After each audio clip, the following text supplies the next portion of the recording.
When I talk about debt, in particular with the United States, but you can apply this to any country, I focus on the debt to GDP ratio because you can't really talk about debt in isolation without thinking about the capacity to pay the debt.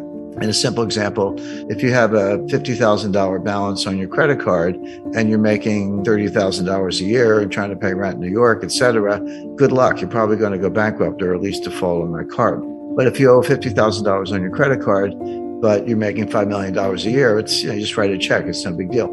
My point is you can't look at $50,000 debt and decide if it's a problem or not unless you compare it to the income. And if it's too low, it's a problem. And if the income's high, not a problem. So that's why you use the debt to GDP ratio. The US just hit $31 trillion national debt, almost all of it in the form of US Treasury securities. Not all of it, there are other obligations, but mostly US Treasury securities. Well, is that a problem or not? One way to answer the question is compare it to GDP, do the ratio.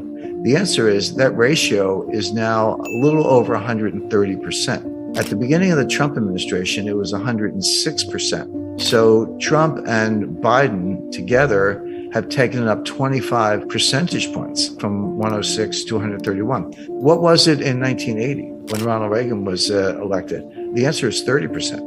30% is completely comfortable. That's like the person with the $50,000 debt is making millions. No big deal. 50%, yeah, getting up there. Angela Merkel and all her years in Germany, and there's a lot of research to back this up, says that 60% was the limit. And that's what the Maastricht Treaty that created the European Union and the European Central Bank, that was their goal. They said, don't go over 60%. If you do, you're expected to take measures, raise taxes or, reduce debt or reduce spending, do something to get that back down under 60%. What's the critical threshold where, water turns to steam or water turns to ice or something changes in such a way that it's not the same? It's radically different, but it happens very quickly. The best research says the answer is 90%. And your debt to GDP ratio goes to over 90%. Your multiplier of an additional debt goes below 1. So just to put that in context, at 30%, if I borrow $1 and spend $1, I might get $1.30 of growth. Assuming you spend it wisely, that's a big condition, but you borrow $1 and spend $1 and get $1.30 of growth. Okay, the debt was productive if you put it to good use. That $1.30 gets smaller and smaller. As you get closer to 90%, it goes to $1.20, $1.10, $1.05. Past 90%, you borrow $1 and you spend $1 and you only get 95 cents of growth. You don't get your dollar back in terms of GDP. And then 90% and 85%, et cetera. So 90% is the critical threshold. The US is at 131%. Highest in history, which means we are well past the point where you can borrow your way to growth, or you can borrow your way out of a debt crisis. And we were heading for a debt crisis. Now, debt crises of that magnitude, by the way, if you ask a separate question, say, well, who else is at that lunch table? Who else has a debt to GDP ratio of about 130% or higher? The answer is Lebanon, Greece, Italy.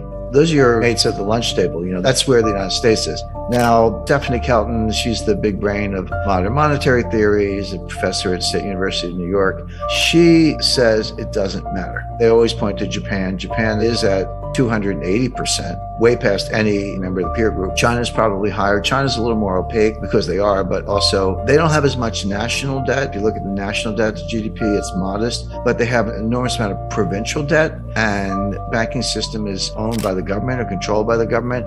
When you throw in the bank debt, the state-owned enterprises, the provincial debt, and the government, so that's the real national debt. I was in south of Nanjing. They had these ghost cities. I went out to see them. They're real in the sense that, it's steel and glass and copper and cement and asphalt, and they got country clubs and hotels and luxury apartment buildings, etc. And then you look down the horizon, not too far, maybe 7-8 miles, there's another one. And then in the distance, there's another one. They're all empty. They're all empty. But you can create 20,000 jobs for 2 years if you do something like that, or 3 years or longer, but all that money's wasted. That's kind of, tells you a lot about China. But the point being, it was all debt financed and a lot else besides. Stephanie Kelton says it doesn't matter because you're borrowing in your own currency. So if you're Argentine and you borrow in dollars and you print pesos, how are you going to pay the dollars back unless you have, huge trade surpluses, which they don't. So they just default. Argentina is a serial defaulter and everyone expects that. If you borrow in dollars and you print dollars, which the United States does, they're like, what's the problem? Just print the dollars and pay the money back. Well, that's true if you print dollars, there's no reason to default on dollar debt because you actually can print the money and buy the bonds. But it doesn't mean nothing else bad happens. What about inflation or hyperinflation? What about foreign exchange rate? The exchange rate can collapse. And these modern monetary theorists show very little understanding of the international aspects. They treat the U.S. like a closed economy, which it's not. If it were a closed economy and we didn't have to worry about trade deficits, trade surpluses, capital flows, exchange rates, foreign credit, China owning $1 trillion of U.S. Treasury securities, which they do. If you didn't have to worry about any of that, I think they'd probably still be wrong, but they'd have a better case. But you do. She says, well, we don't really need a bond market, U.S. bond market. We only have a bond market as a favor to investors because it gives them a place to put their money. They say when inflation happens, raise taxes. By the way, they also say you don't need a tax system because if you can just print the money, why do you have to collect taxes? And their answer is, we collect taxes to redistribute income. Okay, well, at least they're honest. I mean, that's kind of a socialist model, but they're honest about it. If you ask the typical member of Congress to define modern monetary theory, they'll look at you funny. They've either never heard of it or they certainly don't know what it means, MMT, They're acting in accordance with modern monetary theory. Whether they know it or not doesn't matter. The actual behavior, let's go back to COVID, as we talked about the debt to GDP ratio. So Trump put through a $2 trillion COVID relief package. And that was when, the Paycheck Protection Plan, that was $800 billion, and everyone got the $1,200 check. And then at the end of December, at the very end of the Trump administration, they did another $1 trillion almost. And that's when everyone got the $600 checks. And now you're up to $1,800. By the way, those checks, that is helicopter money. What the Fed does is nonsense. But when it's fiscal policy, not monetary policy, and you're handing out checks, that is helicopter money. And credit to Larry Summers for saying, you're going to get inflation out of this. Well, Biden comes into office in January 2021, and he's like, not to be outdone. He did his own COVID relief package. That was another $2 trillion. And that's when we all got the $1,400 checks. They handed them out. And then later that year, they did the $1 trillion infrastructure package. And then, just to top it off, what did we get recently was the just under $1 trillion Green New Deal, I call it the Green New Scam. And the baseline budget deficit, before everything I just described, the baseline budget deficit was about $1 trillion a year. So take $1 trillion for 2020, 2021, add on, $2 trillion for Trump's first package, $1 trillion for his second one, $2 trillion for Biden's first package, $1 trillion for the Green New Scam, and I think $1 trillion for infrastructure. That's $7 trillion on top of the $2 trillion baseline budget deficit. So that's $9 trillion piled on top of what was at the time about a $21 trillion national debt. So that's how we got to $30 trillion. That's how the ratio went from 106 to 131. These numbers are mind-boggling, and MMT says it doesn't matter. But it does matter, and it shows up the way I described earlier, which is it slows growth. You don't get growth. So best case for the U.S. is very slow, weak growth, which we saw from 2009 to 2019. Worst case is you throw a recession on top of that, which we're heading for, and the U.S. will be in fiscal distress. What was new beginning in 1989 was supply chain science. And it's a combination of algorithms, applied mathematics, increased computing power, linear programming, and other techniques that could expand and extend the supply chains greater than had ever been done before. And enormous thing, a lot of it, people know about just-in-time inventory. Like I got a car assembly line, I got to put in the seats. I want the seats to show up like the morning that car gets to that point on the assembly line. So it's not sitting in a warehouse, not inventory, cuts costs, etc. Walmart invented something called cross-docking. What's that? Well, it used to be a truck went to warehouse, unloaded, and another truck pulled up, and you loaded the truck, and it went away. Well, Walmart said, why don't we just go from truck to truck, skip the warehouse? And that's called cross-docking. And then a Walmart store or Home Depot or Lowe's or, others, the store is the warehouse. I mean, the reason they're so big is because they're warehouses. So it was like, okay, let's cut out the warehouse, etc. Let's go to China for cheaper labor. Let's consolidate our number of shipping lanes. Well, all that was done, and a lot more, for one reason, which was to cut costs, transportation costs, labor costs, energy costs, inventory costs, financing costs, etc. The problem was there was a hidden cost. While they were cutting all these visible costs and reducing the cost to the end consumer, there was a hidden cost, which was they were making the thing more and more frail, less resilient, less robust, etc., to the point where if one section broke down, the whole thing collapsed.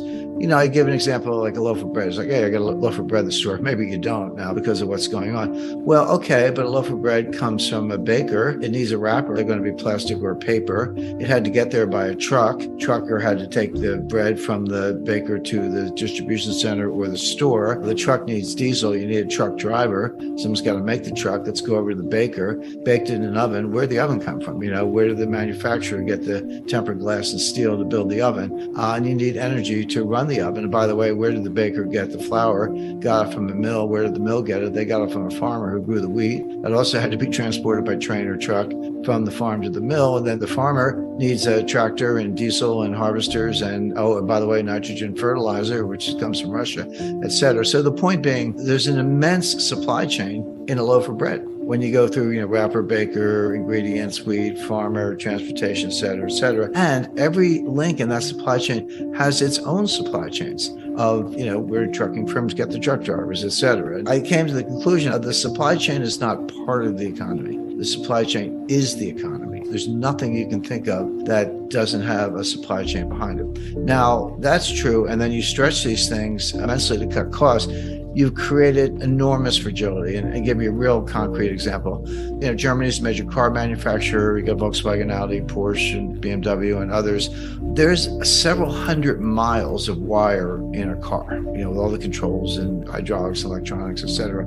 You can't just throw the wires all over the car. There are conduits. There are plastic conduits that they install, and then they run the wires through it to wherever they need to go. Those conduits are made by a firm in Ukraine. Well, Ukraine's got a few problems right now, including war, and they can't get them. So BMW and Volkswagen had to shut down assembly lines for sophisticated automobiles, not because they couldn't get chassis or leather seats, because they couldn't get this plastic part. Because you got to put that on first, so you run all the wires through it. Okay, so war in Ukraine is a big subject in and of itself, but for the lack of a plastic part, a conduit, you had to shut down major automobile assembly lines in Germany. I could give 100 examples, but the point is, in the name of efficiency and lowering costs, we've created enormous fragility, and now it's all breaking down, and it's going to be a big job, 5 to 10 year job to put it back together. And then it kind of feeds on itself. It's what happens when systems like this broke down. So, for example, I like a particular brand of salsa, I like hot sauce. This is a real story. This happened. I go to the supermarket and there's none on the shelf. They don't have it. I go back the second time, they don't have it. I go back the third time, they got it in a case. There's a whole case. But I usually buy 2 jars. Well, now I buy 10 jars because I'm like, well, I don't know what's going to happen the next time. Maybe they won't have it. That's called safety stock. You buy some extra inventory. So I pay for that out of my pocket, but it's on the shelf behind me here. But the point is, I'm financing safety stock in my own house because I can't rely on the store to have it in the back room. Well, what does that do to the next person who wants hot sauce? They don't get any because I took it all. And same thing happens to me in some other product. And everyone's doing the same thing. So you can call it hoarding.